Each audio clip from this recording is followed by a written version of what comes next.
Good morning or afternoon, everyone. My name is Eddie Oldfield. I'm a senior lead with Quest. I'd like to start with a land acknowledgement.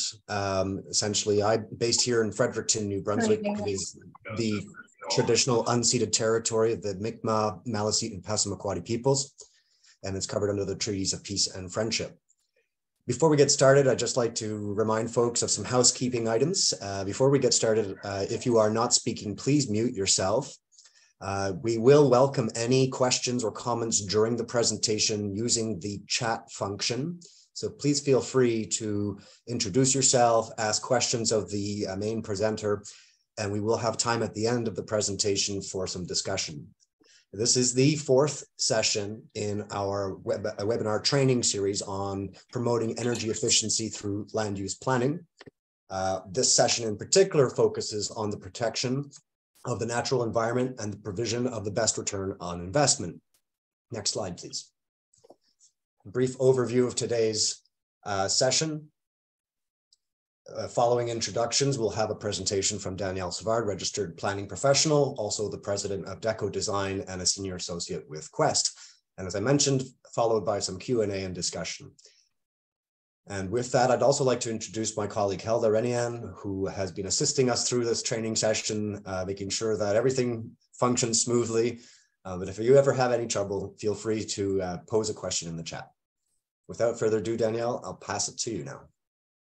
Thank you, Eddie. I'm going to start by repeating the goal that I'm trying to aim at every time I'm doing this training.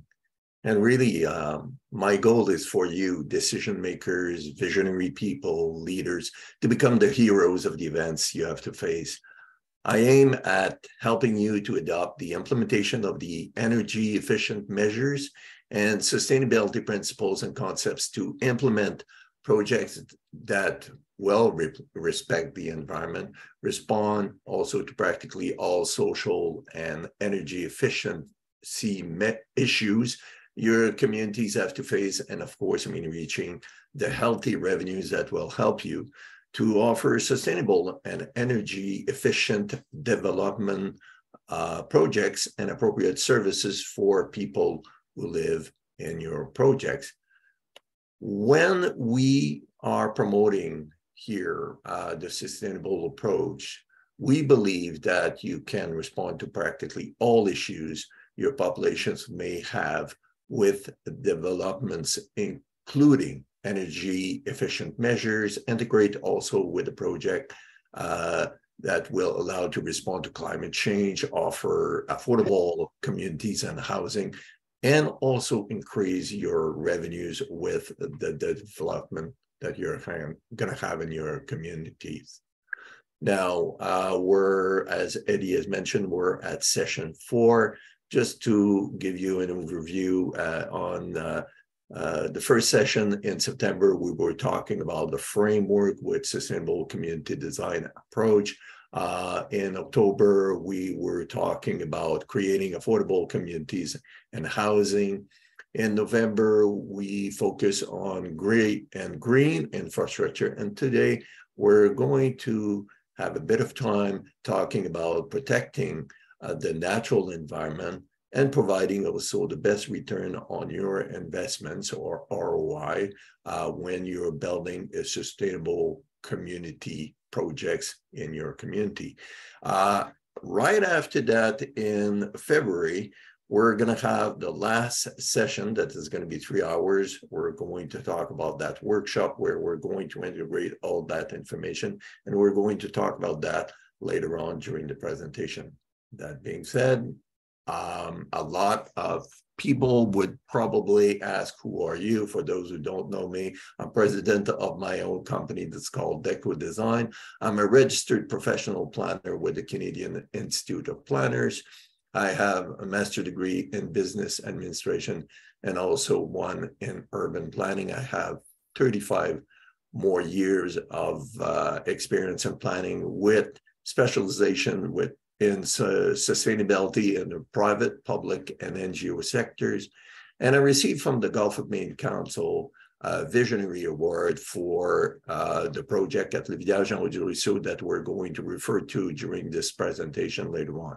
And of course, I mean, I'm a senior associate with Quest. Okay, now we are at session 4, protection of the natural environment and provision of the best return on investment. And imagine basically that the framework is going to have inside of that the pieces of the puzzles, creating affordable communities, integrating green infrastructure, and protection of the natural environment and provisions of the best ROI are going to be also part of these puzzles. And there are other pieces of the puzzles, of course.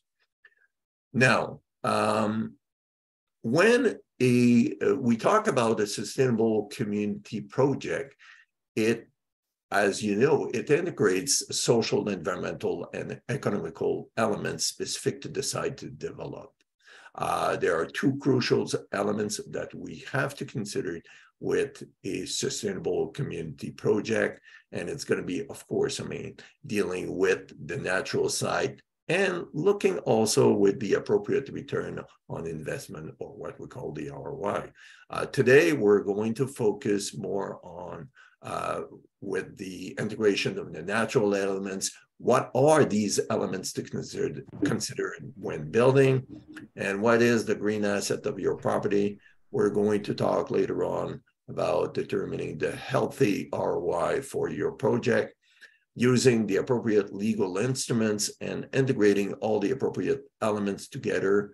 And at the end, we're going to look at the results and what does it mean really for our community. Okay, now, when we integrate the natural elements and we are looking at that, we should start with the context, and we should ask ourselves, okay, what is the context really in our community?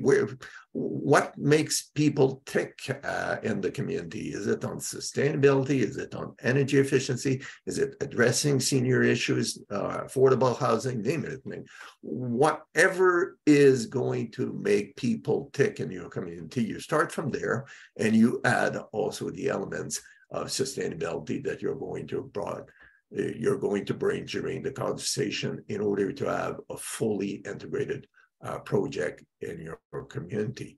Now, when we are looking also at the natural elements, we should always ask the questions, do we know what we are aiming at?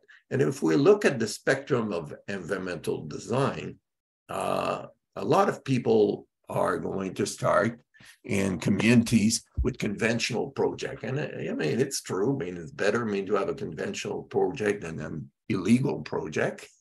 However, on the spectrum of environmental design, from an energy efficiency point of view, it's pretty low. And from an environmental design, you better mean that you're going to create a problem with the sustainability of the environment over there. So a lot of people are focusing these days on LEED buildings, but LEED buildings could be the best building you can have. If it's at the wrong location, you bet that it's going to have also an impact on the environment, the natural environment where it's going to be located. We're going to focus at this point on a way of bringing sustainability as part of the project itself, and what we call the SCD approach, of sustainable community design approach.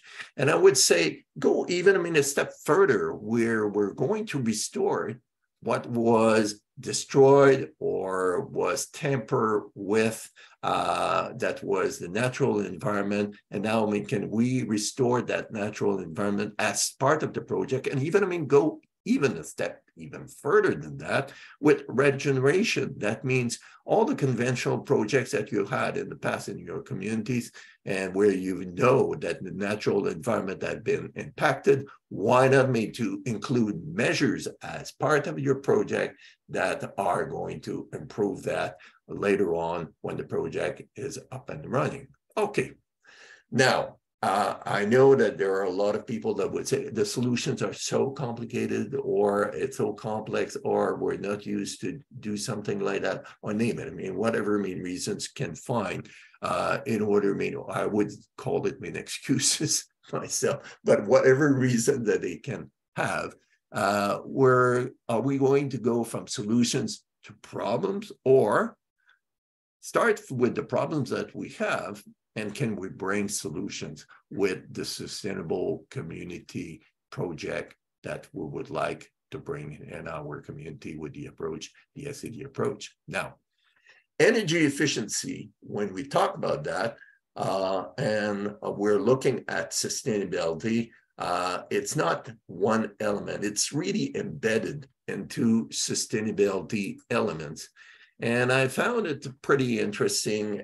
In Nova Scotia, they had the Nova Scotia Action Plan for an Aging Population, that they were talking about sustainability, and they were saying, well, why not me to use a sustainable approach? And they were talking about 8 critical areas, one that deal with outdoor space, building, transportation, social participation, respect and social inclusion, civic participation and employment, communication and information, community support, and health services. Well, why not not to reinvent the wheel? We're going to use the same critical areas, and then we're going to tag along the addressing with sustainable community design approach and the design elements that we can bring with our projects. When we talk about outdoor space, at least 50% of a property should be protected when you're going to develop a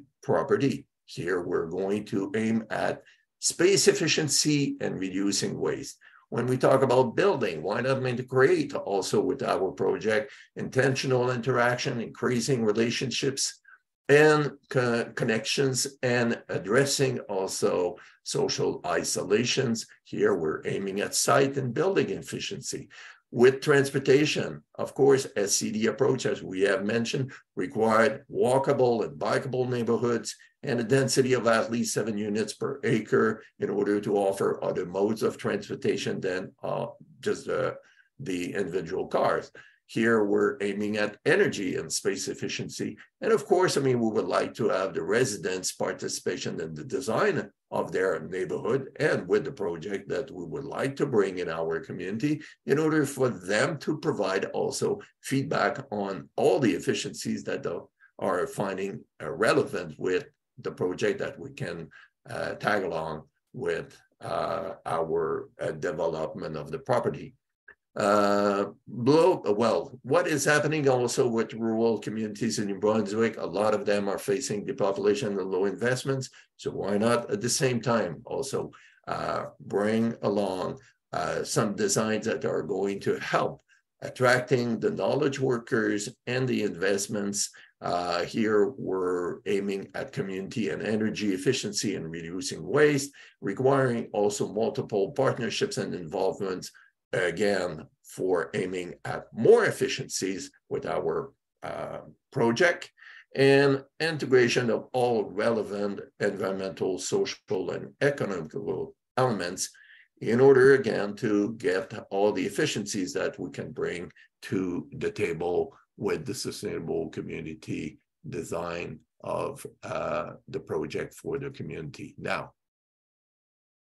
when we ask the question, environmental issues that apply to our area, how is it going to look? Well, for planners that are attending this training, well, you know, all these things here, site geology, site contour, site soil drainage, forestry, wetlands, hydrology, ESAs, watershed, name it. Whatever many you can bring that is relevant for the area that will have an impact also on the property that we want to subdivide, while bringing it to the table in order to study and analyze that information.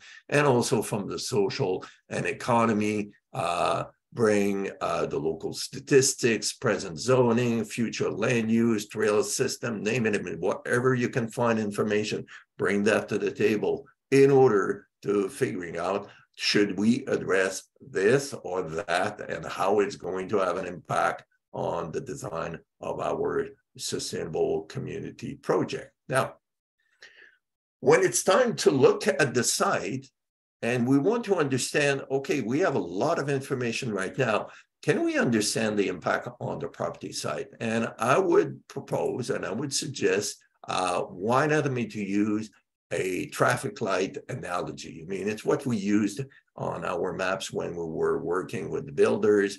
And basically, we use three colors. The red color would mean it's an environmental constraints. We're going to have a polygon that is going to be determined. So don't build there a house, don't build there any infrastructure. It doesn't make sense. Significant features, it's what is relevant from a biological point of view or cultural point of view or historical point of view that should be protected.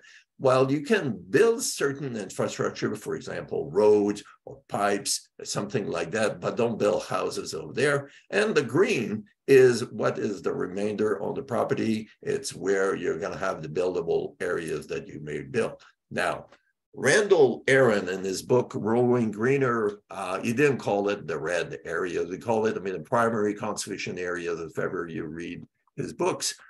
But basically, it refers to environmental constraints. It relates to unbuildable parts of a property, such as areas that are wetlands, flood-prone, too steep, unsuitable for business, basically places where it makes no sense to build there. Okay, now, how it's going to look? Well, of course, you're going to walk your sites and you're going to have some people with knowledge that are going to provide feedback on your area. And it's what we did.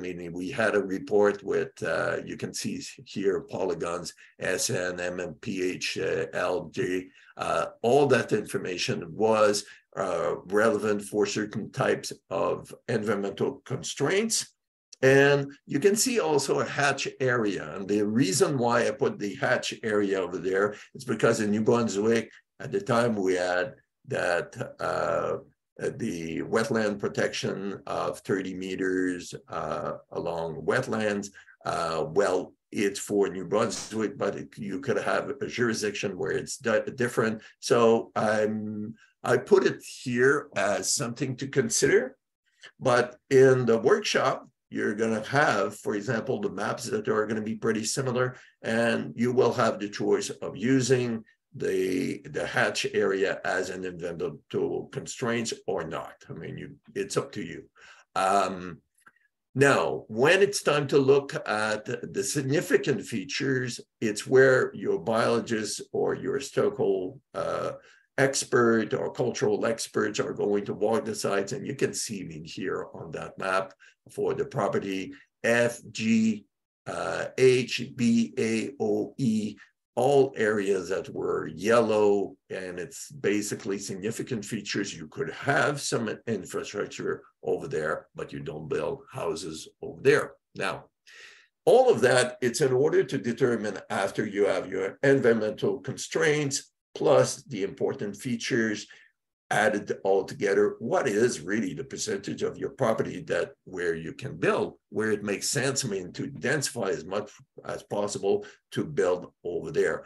And it corresponded to 38%. But the 38%, that was the first time when we presented the information to council, and the builder, when he saw that, he realized also that the plus value for whatever project is going to present is going to be brought in by the green space or the green asset. And he realized that, and he said, well, why not to add also another 5 acre of land that I have south of that property. And it was added at the point where, when you added the percentages of green space that he wanted to add to his project, it was close to 76%. So it means 24% of concentration of building over there. Now, when you design your site, you have to respect a kind of sequential way of approaching it. First of all, when you look at the open space, as I mentioned, you look at the red areas or the red polygons on your maps, plus the yellow polygons on your map, and you say, okay, I have the green polygons. That means I'm going to concentrate my residential buildings over there. Now, right when you finish realizing where the open space is or the conservation area. We call it conservation area when you add the two together. Well, we're going to do an exercise that is pretty much, pretty fun. Right? We give a big bunch of M&Ms to people, you know, the M&M that you can eat. And we say, okay, each M&M represents a house. It's about the same size because we give them a map that is at scale. And we say, okay, now have fun and design in a way where you're going to take care of solar orientation, of protection of the high winds in the winter, of overheating in the summer, of social interaction, name it. I mean, whatever you can have in mind. And people have fun and they place on the map where they think it should go. And at the end, when they're happy with their design, you just trace around the M&M. And if they want to eat the M&M, go ahead. And after that, we do a 3-year-old type of exercise. We call it connect the dots, maximum number of dots. You try to have a kind of general understanding of where the streets are going to go and how the streets are going to be built on. And it's going to give you a rough estimate of where it's going to go. And the lot lines, it's really the last step. And here it's important to understand that it's in sequence. You never start with the lot lines, never start with the streets, never start just with the house sites. You start with the open space, you move on to house sites, you move on after that to streets and lot lines, and you're gonna have quite an outcome at the end. Okay, now after you know what is going on with your area, you have to ask yourself, do I understand as a community? Do we understand as a community density and revenues? Here, you remember on session 2, we were talking about gross density versus net density. I don't have time to come back to that right now because we don't have a lot of minutes in front of us, but I would refer you back to session 2. You can look at that information. And after that, I mean, we look at the area to develop, how it's going to be developed on the property itself, and the impact it's going to have on the costs of operations and infrastructures and the revenues, not only for the builders, but also the taxation revenues for the community versus the cost, and also the maintenance that will be provided for that subdivision itself. Now, in order to illustrate all of that, why not to use an example? I mean, imagine that you have a 40-acre property, and in your books, in the zoning bylaw for your community, it's the gross density that is about 0.66 houses per acre, and that reflects basically the reality that a lot of small communities up north in New Brunswick are facing right now, okay? So you look at that, and now when we're going to say we're going to compare apples with apples, so we're going to use the same percentages that there was at the Lavillage-Jean-Audier-Ruisseau with the environmental constraints, and it was represented something like 35% of 40 acres. That means 14 acres. So it means that normally in the conventional project, you're going to build on 26 acres. 26 acres with a density of 0.66 houses per acre, you're going to end up with a yield of 27 houses being built there. Now, with Lavillage-Jean-Audier-Ruisseau, we're talking about 6.8 houses per acre in gross density, and that means for 40 acres. So we add also to the environmental constraints of 35%, also the important features from a biological point of view, from cultural, historical point of view. You add that all together, and it presented at Lavillage-Jean-Audier-Ruisseau something like 76% of the property, 76% or 75% of 40 acres. That means roughly 30 acres. So you're going to build on 10 acres, and it's going to have the density of 6.8 houses per acre for 40 acres. That means 272 houses being built there. You bet, same area, but very different outcomes. Now, in terms of returns, you bet also that it's going to have an impact. We're going to start with the builder, and we're going to start with housing prices. An example of 200,000. I could have taken 300,000, 400,000, doesn't matter, but just to illustrate basically how it works. And at the time, the houses were the average 200,000 here in New Brunswick. Okay, now, if the builder is going to go with the conventional, which is on your right here in the picture, the municipality has a density of 0.66 from their zoning. Total sales are going to be 5 million, because here we're talking about 27 houses, 200,000. So it's going to give you roughly about 5 million. It's going to be built on 26 acres of land, and you bet that the infrastructure cost is going to reflect that. It's over $1 million. When you put a pipe there, it's going to be more pipes. Even, if you have less people that live there. This is the reason why, if you use le village en haut du ruisseau type of density applied to the layout of 40 acres for 272 houses, total sales at 6.8 units per acre, it's going to give you, with houses of $200,000 each, roughly over 40 million, 54 million. But it's going to be built on 10 acres. So it means the infrastructure costs that we calculated for these communities were less than 1 million. So when you do, the average, you can see that the net sales, it was over 54 million minus less than 1 million. Roughly, it was a bit less than 54 million. You could put 53 million if you want.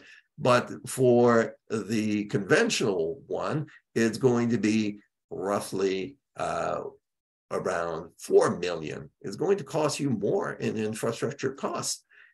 Here for the builder, 15 times more revenues. Of course, builders are still going to make money at 4 million, but if I ask a builder, you want to make more money, usually they say yes. Okay, now, operation costs for the community. We have to understand also that taxes, as we know, are provided per individual every year, but the costs are per region for the community. The maintenance costs, or providing a service, fire, ambulance, having a pipe, it's per region, really. Imagine that you have 40 acres and you have a pipe and you have one person that lives around a 100-meter type of pipe. Well, you bet, you can count that it's not going to be much more than one person that could pay for that pipe.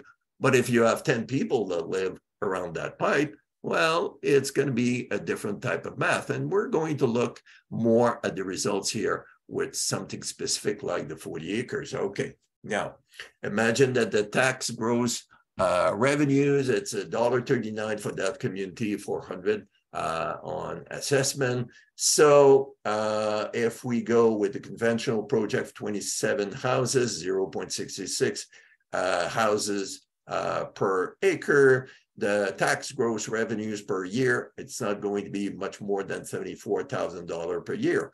And it's going to be built on 26 acre. Okay, now the operation costs are going to be way more because it's more spread out. And we calculated roughly around $122,000 per year. So when you look at the math with that, well, $74,000 in tax revenues minus the operation costs or maintenance costs, and you're ending up with a deficit of 40,000. That's not great. But on the other end, if you use 6.8 units per acre, you have tax gross revenues at $1.39 per hundred of $756,000 per year. It's built on 10 acres. The operation costs are going to be less than conventional project, even if there is less houses being built in a conventional way. And the net revenues are going to be $663,000 after you paid for your operation or maintenance costs. Now, the difference is $710,000. well, duh. We look at the operation costs also of each dollar that are spent in communities. And we did it for several communities, but we look basically at something that is going to be the bottom line that we say here, that is written here. More extensive infrastructure is more expensive infrastructure. And at $1.39 per 100, with a density of 0.66 houses per acre, well, the maximum you can get, it's going to be 61 cents for each dollar of operation. That means you will have to find 39 cents somewhere to just break even. On the other end, if you're going to go with 6.8 units per acre, you get $8.08 per each operation cost that you can have in your community, minus the dollar, of course, and you're going to have $7 of benefits in the municipality's coffers. Now, if we make a summary of the whole thing, we have to understand, of course, the densities, the lot to develop, the density from the zoning on the lot to develop is not the same thing, which is the net density, by the way, is not the same thing that the real gross density, because when you look at the area that it's going to cover at the end, the property to develop, in general, it's around 0.66 units per acre for small communities. Now we have to understand also conservation. More protection you're going to have on your area, say 75%, and you build on 25%, well, it means that it's obviously you're going to have less infrastructure that is going to be located on that property of 40 acre. And the cost of operations and infrastructure is going to be proportionate to the area to develop or to build on. And we have to understand also the taxation and development, sales revenues and revenue and costs and operation costs are proportionate to the real gross density that is promoted. The efficiency is quite obvious. It's kind of simple to understand, but we have to understand these things and we have to explain that to not only council, but also to our builders, to people that are working in communities in order for them to have a better understanding of where we're going with that. Now, we have also to understand the context. 4 levels of jurisdiction. We have the federal, the provincial, the regional, local, and municipalities.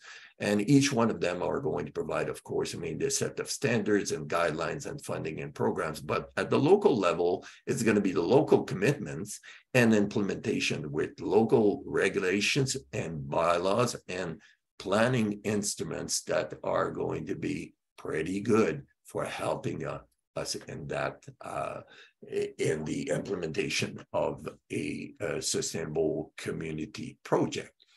Here I put local implementation, use the proper planning instruments. If you're going to focus on sustainability in your projects and areas, of course, you can have your objectives in a municipal and rural plan that are going to be provided over there that are going to focus on that. But use also other instruments that can bring way more definition of where you want to go with that. Secondary plan or a development scheme here in New Brunswick with the Community Planning Act, but in other jurisdictions, they have tools that are similar to development schemes. And when you talk about conservation areas and you would like me to have, for example, the land trust that is going to manage the open space after the project is done, what I mean to use also the Conservation Easement Act here in New Brunswick, or with the ownership of common space when we talk about homeowner association and we want to have condo agreement, and why not to use also the Condo Act as part of the project itself. And it's talking about Bell and Condo. It's going to help you to better understanding how the ownership is going to be figuring it out in your with your project, and use also the specific instruments that are going to bring more sustainability and energy efficiency. It could be development charge, it could be bonus zoning, incentives, local agreement, name it. Whatever is appropriate use it in order to have a project that is going to be legal and it's going to be better fitted for what you want to bring as a sustainable community project. Now, how it's going to look, what does it mean really with local implementation? And we know, I mean, that we're going to have a plan and areas of zoning, building, setback, subdivision instruments in our community. And as you know, a community plan in whatever municipality is going to set the objectives at the local level. The zoning is going to prescribe strategies to meet the objectives. And you're going to have after that different type of instruments that are going to prescribe standards for building, subdivisions, or setbacks, or name it. I mean, whatever, I mean, it's going to be there.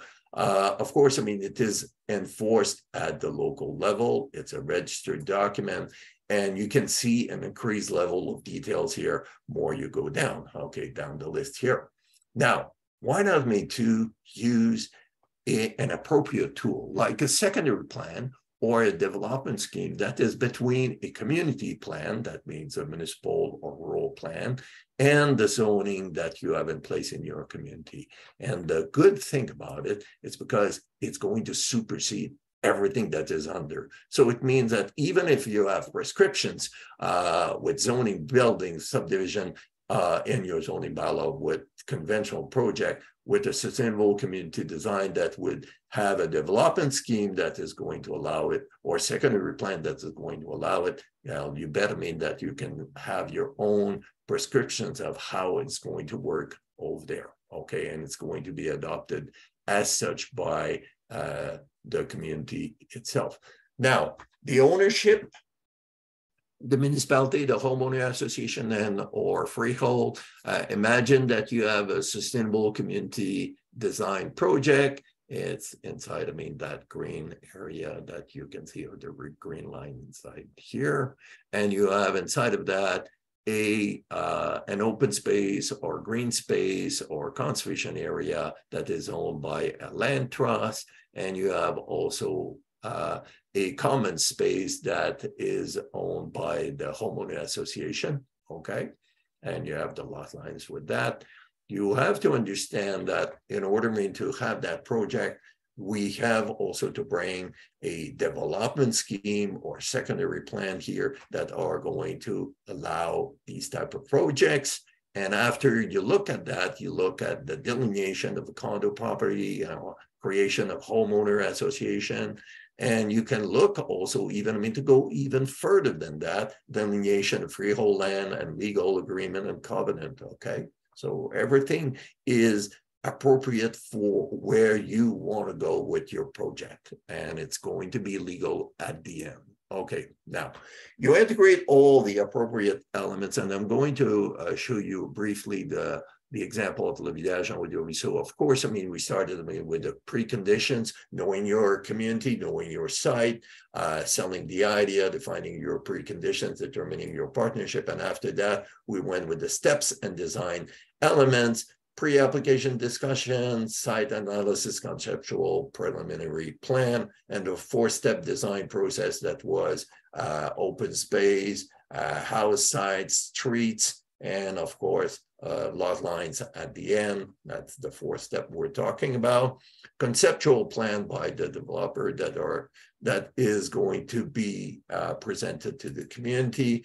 You need also to have your rezoning and legal instruments that are appropriate, that are going to be adopted, and you're going to put also in place the infrastructure, integrate parks and urban agriculture, integrate all the relevant design elements, and having a workshop with your community. Why not? I mean, you want to have the buy-in of the community, bring the community on board.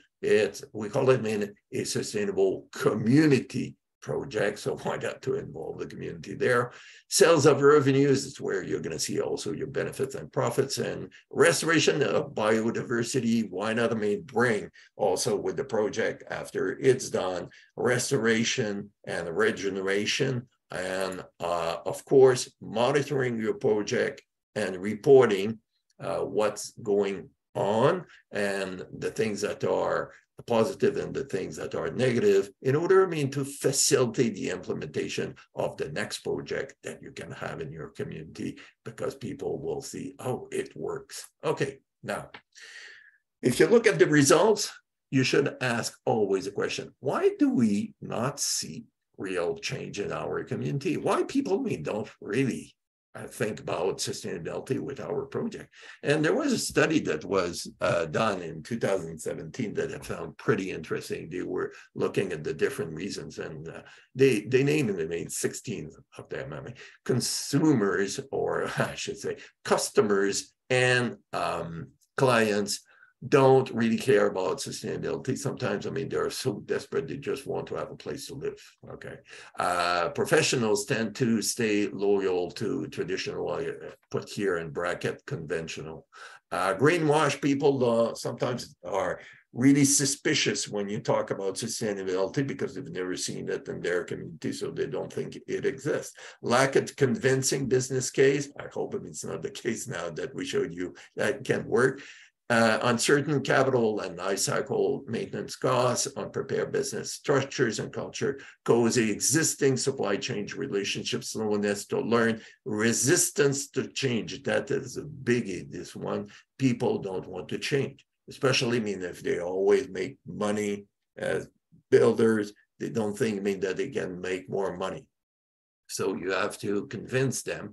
Lack of experience in using these new technologies under developed supply chains, lack of knowledge and perceived high risk of failure, union resistance, existence of complementary innovations, complexity of the innovation, triability of the innovation, supervision and coordination needed. I mean, here, you need to have some people that have the capacity to bring also that type of project and approach in your community. So it's someone, I mean, that is going to help you, an organization that is going to help you to bring that in your community. Don't expect that people are going to support you. But a lot of people say, oh, it's too complicated these days. I mean, I don't need to respond to sustainability. Well, as you know, if we want to have a response to climate change, you bet, I mean, that we have to do something here. And frankly, what I've seen very often, people, I mean, put a lot of emphasis on material stuff or sustainability elements. For example, I mean, they're going to say, oh, we have rain barrels, or we have solar panels, or this is a sustainable project because, I mean, we protected 2 trees over there. Well, I mean, come on.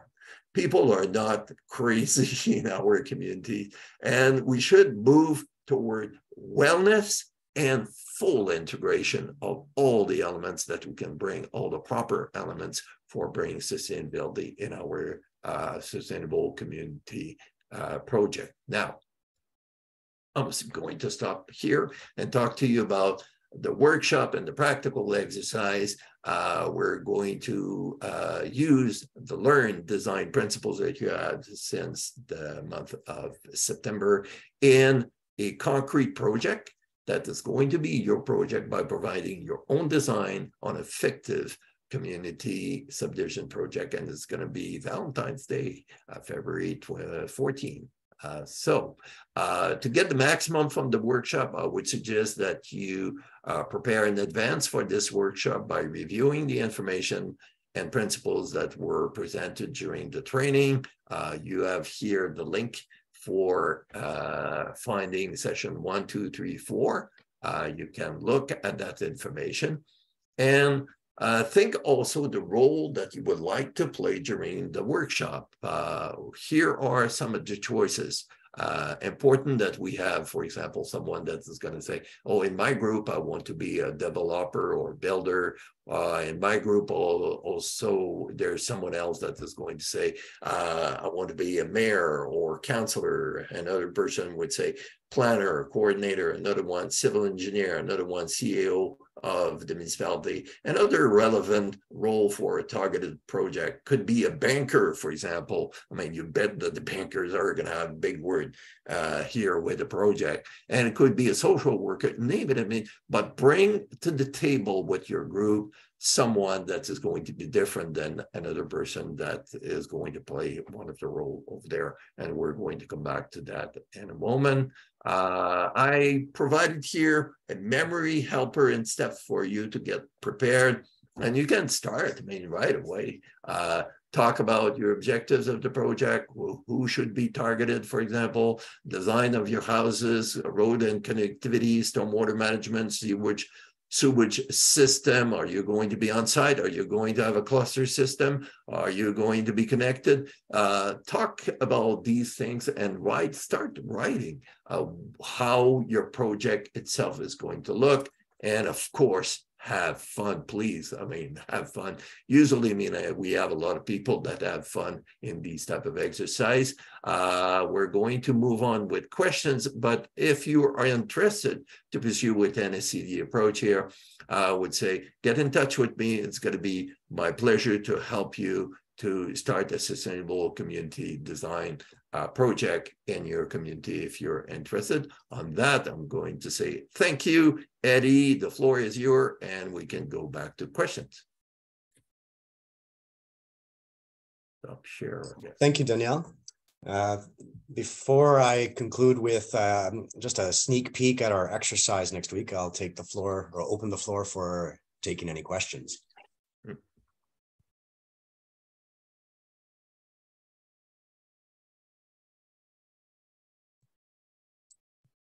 Wow. Remember, if you do want to speak, you need to unmute yourself, or you could also use the chat. Not sure if I can be heard right now. Yeah, you're good. Okay. Danielle, just wondering, where does the number, the 0.66 number come from? It seems like on the one hand, you've got a very low density that's being suggested by the municipality, and yet in all of this, you're proposing, the density you're proposing 6.8 units per acre. I think you can get that on 50-foot lots in a normal subdivision within a more urbanized area. Where do these two numbers come from? Okay. If you look at the zoning bylaw of rural communities here in New Brunswick, and it's not one municipality, it's a big bunch of municipalities, especially when I did the study for all the municipalities and the Acadian Peninsula. And their zoning are talking about lot to develop 5.8 units, okay? But when you look at the area that is going to be built on and what it means. So what we did, we look, for example, at the whole community. And we say, okay, how much does it cost for providing services over there? How much services, how much road, how much everything means, what we call the gross density. Very important to understand the gross density, because yes, you can have 5.8 houses per lot to develop, but in the end, after you put all the numbers and you look how it's going to be implemented in your community, it's going to be very different. So we look at that and we look, what is the reality, the number of houses that we have in that community so far? And we ended up with a very, very low density, 0.66. Well, 0.66 is not that great. So, and we're saying, okay, well, 0.6, it depends on the communities. There were communities, it was 0.39. Okay, it was really, really, really low. So you want me to bring the density here, but you have to also explain the difference between net density and gross density, because people live in an area, they have services, they have something that they need some infrastructure where they're going to live. And you start where people are right now, give them the picture of their community. I did what I call a sustainable, a situational study, okay? And the situational study was providing to the community, what is the reality they live with? why they have no money in their coffers, okay? And for them, I mean, to understand the basic mathematics with it. And after that, I mean, moving on with that information in order for them to understand we're not going to follow these type of policies anymore. We're going to be proactive and we want to improve. This is the reason why we're talking about 7 units per acre. I can just move on and go on and on, but I hope, I mean, I understand you. I responded to your question. So did that require that they had existing policies that would allow what in Nova Scotia would be called some sort of a development agreement or comprehensive development approach? So it's not under a normal zoning approach that you would be able to do that project. You would actually have to have a much different planning set of regulations in place to allow you to jump from the 0.66 up to the 6.8. Yep, you're right, by the way. In most communities, they don't have the zoning that is appropriate, okay? So what we do, we say, okay, keep your zoning for conventional, excuse me, mean the expression, I call it conventional crap, but it's not exactly what I think. Keep the zoning that you have in your community the way it is. But we're going to use specific instruments that are going to allow you to bring sustainability in your community. So it's not going to be, oh my goodness, we have to change all the zoning bylaw. This is so complicated. It's going to be the end of the world. And I understand how they feel. However, if you use a secondary plan, or here in New Brunswick, we have a development schemes. In Quebec, I mean, they have des plans d'aménagement particuliers, something like that. I mean, depending on the jurisdiction, they have specific tools that they can use that are going to supersede all the zoning provisions that makes no sense for sustainability. And you start that way, and you bet, I mean, that what is going to happen when a community see 2 or 3 of these projects coming in their community, they're going to say, what does it mean for us to review the whole zoning? And we're going to make sure that we're going to put the emphasis on having sustainability at the forefront. And it's going to be amazing how the zoning is going to look.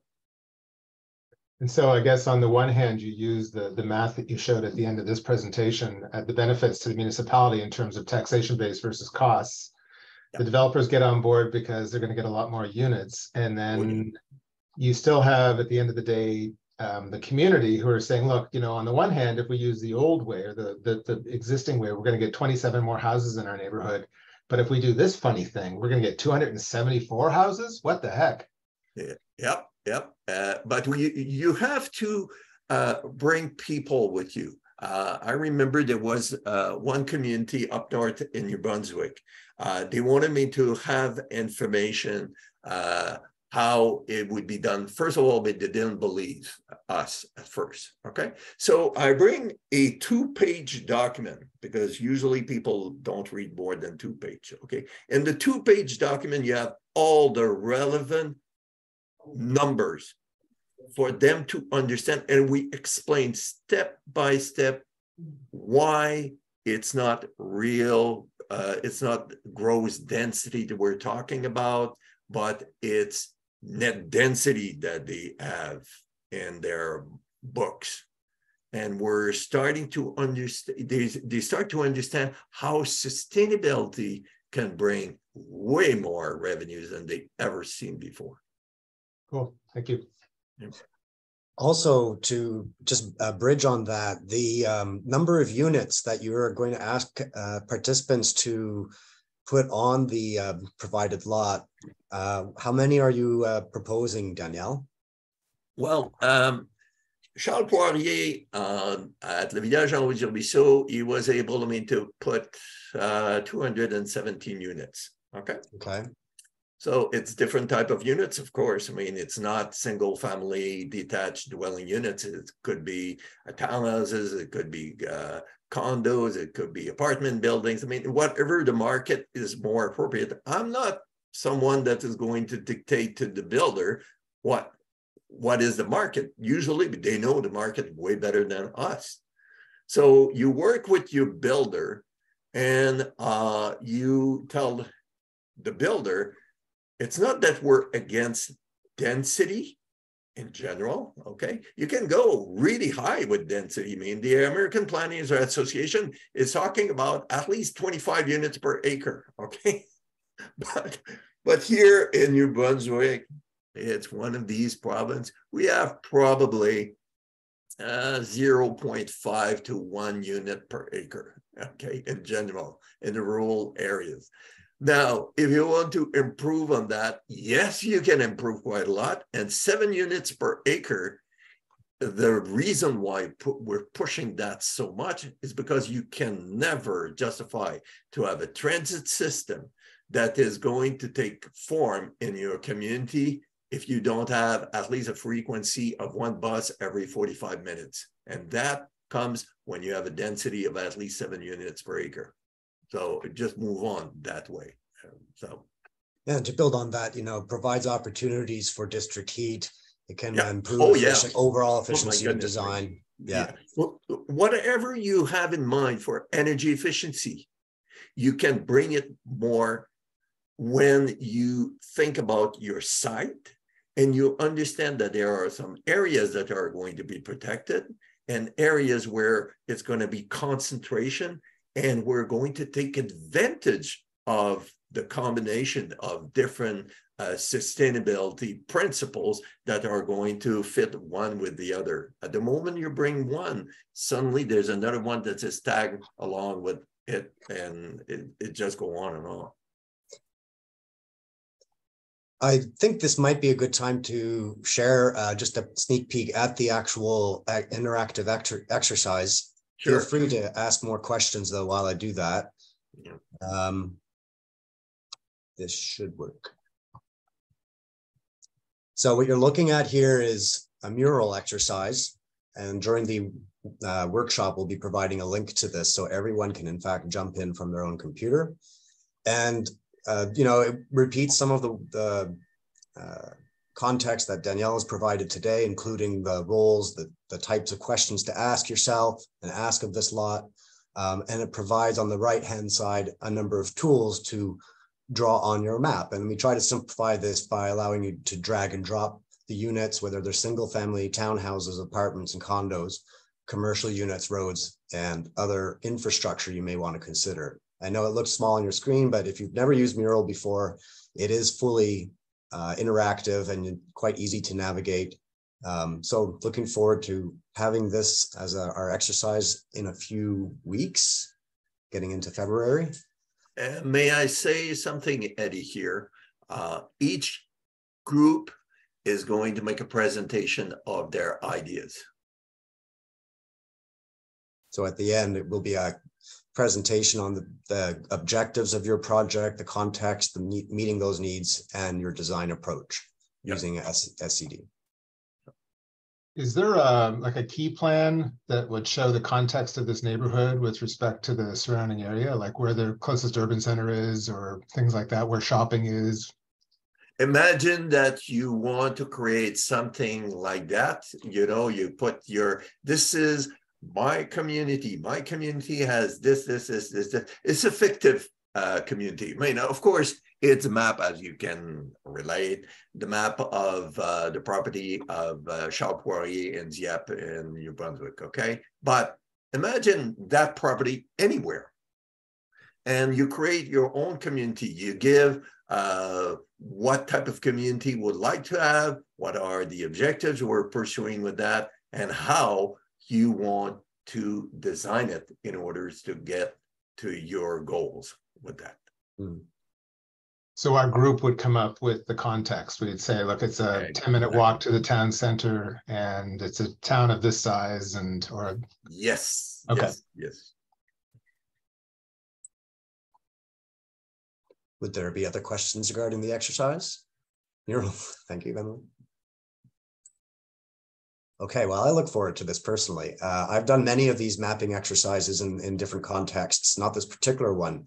And I know that it's always a lot of fun. Like Danielle said, we have to have fun, but we're looking forward to hear from you how you've applied some of the principles. Yeah, usually when we do it in person, we give a big bunch of M&Ms to people with maps. And people eat a lot of M&Ms. So one quick question. Do you guys decide, do you assign us into teams, and then do we get to sort of separate off and have our own kind of chat between just the few people on our team? Is that how this works? That's the idea. We're going to break out into about 3, maybe 4 groups. Each will have their own mural board to come up with their own plan. Awesome. I think folks will be assigned randomly to each of the rooms, and we'll have to pick roles once they're in their rooms. But come with some ideas in mind. Yeah. Sean, if it's of interest, or anybody, by the way, invite people that were not also didn't attend the training for the moment that they are going to follow the training from the website, okay? And if they wanted me to be part of the workshop, to let us know. It's going to be a pleasure to work with you guys. Yeah. Okay, before we close, thanks very much. We'll launch the evaluation poll. If you couldn't take just 20 seconds and give us your feedback. We'll stay on the line for any other comments or questions.